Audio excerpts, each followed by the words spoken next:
तो hello guys, my name is Saurabh Rajput and welcome to my YouTube channel. देखते हैं problem क्या कह रही है।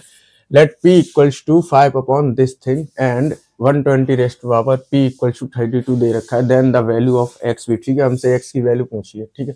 तो देखो यार कैसे करेंगे। देखो हम क्या करते हैं ऐसे केस में, पहले तो हम बेस सिम कर लेंगे। अब बेस सिम कैसे होगा, आप लोगों ने एक लॉग की प्रॉपर्टी पढ़ी होगी, जैसे लिखा हो लॉग ऑफ, आई थिंक ये आपको दिख रहा हो, मैं थोड़ा इधर लिख देता हूँ, है ना।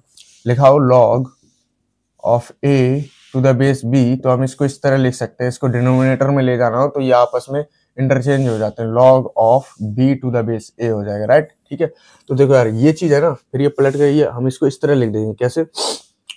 log, देखो क्या है, 5 अपॉन, ये क्या हो जाएगा log, जब हमने इसको पलट दिया है तो क्या हो जाएगा log of 2 to the base x, है ना। सभी को हम इसी तरह लिख लेंगे, ठीक है, बेस सेम करने के लिए। log of 3 to the base x, log of 4 to the base x plus log of 5 to the base x, right, ठीक। तो ठीक है, अब हमारे पास क्या, सभी के बेस सेम हो गए। बेस सेम हो गए तो अब एक और कौन सी वाली प्रॉपर्टी लग जाएगी, ये देखो ये एडिशन में है ना, तो क्या मल्टीप्लाई में हो जाता है, राइट। आप लोग ये तो जानते ही होंगे। log ऑफ, लिखा हो क्या, log of m to the base a, log of n to the base a equals to क्या हो जाएगा log of mn to the base a, right, ठीक है। अच्छा देखो, अब यार ये मत कहना कि ये तो दो ही के लिए होता है, भाई ये सभी के लिए होता है, सब मल्टीप्लाई हो जाएंगे। नहीं तो एक काम करो, ये क्या हो जाएगा, ये log of 6 to the base x हो जाएगा plus log of 20 to the base x हो जाएगा। फिर उन दोनों को ऐड कर देना, है ना, मल्टीप्लाई हो जाएंगे वो, है ना। पहले इनको कर लेना, इनको कर लेना, फिर ये, ठीक है। जैसे मान लो ये आ गया log of mn plus a, लिखा होता कि log ऑफ, मान लो यहाँ पर q लिखा होता और ये बेस a होता, तो हमारे पास ये चीज क्या आई थी, ये चीज हमारे पास ये आई थी, राइट, ठीक है। अच्छा log, क्या लिखा हो, log of q to the base a plus log of mn to the base a, अब ये आपस में ऐड हो जाएंगे, राइट। तो क्या हो जाएगा log ऑफ ऐड क्यों, सॉरी मल्टीप्लाई हो जाएंगे, q mn to the base a, है ना।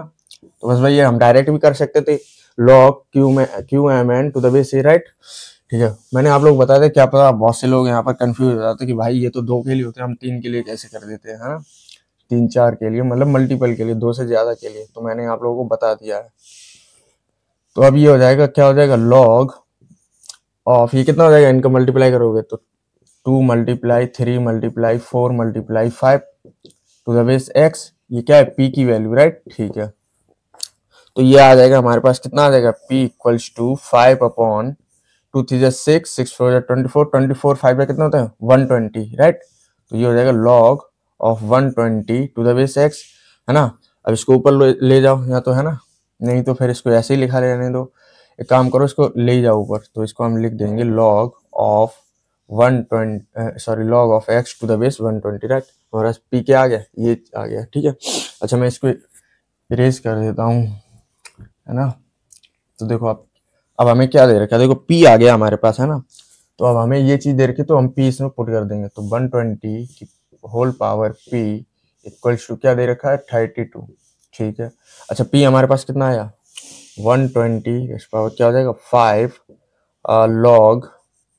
log x to the base 120, right. अब देखो यहाँ बेस सेम दे रखे है ना, तो हम क्या करेंगे, इंटरचेंज कर लेंगे। पहले काम करो, इस 5 को हम यहाँ पावर में लगा देते हैं, लगा सकते हैं ना, ठीक है। लॉग की प्रॉपर्टी जानते ही होंगे आप लोग। तो देखो अब क्या होगा, हम इनको इंटरचेंज कर देंगे, तो हमारे पास क्या आ जाएगा, हमारे पास आ जाएगा सिर्फ x की पावर 5, ये यहाँ चला जाएगा 120, तो हमारे पास ओवरऑल यहाँ 1 हो जाएगा, और ये x की पावर 5 यहाँ आ जाएगा, राइट। और ये किसके बराबर दे रखा है, ये 32 के बराबर दे रखा है, ठीक है। तो 32 को अब हम कैसे लिख सकते हैं, ये होता है 2 की पावर 5, राइट, ठीक है। और पास x की पावर 5 इक्वल टू 2 की पावर 5, देखो पावर सेम हो तो ये क्या बेस बराबर हो जाते हैं ना। तो x बराबर क्या आ गया 2 आ गया हमारे पास, ठीक है। तो हमसे x ही पूछा था, तो यही है हमारा करेक्ट आंसर। तो ठीक है, फिर आई होप गाइस आपको ये क्वेश्चन समझ में आ गया होगा। तो मिलते हैं फिर किसी नेक्स्ट वीडियो में नेक्स्ट क्वेश्चन के साथ। Thank you guys.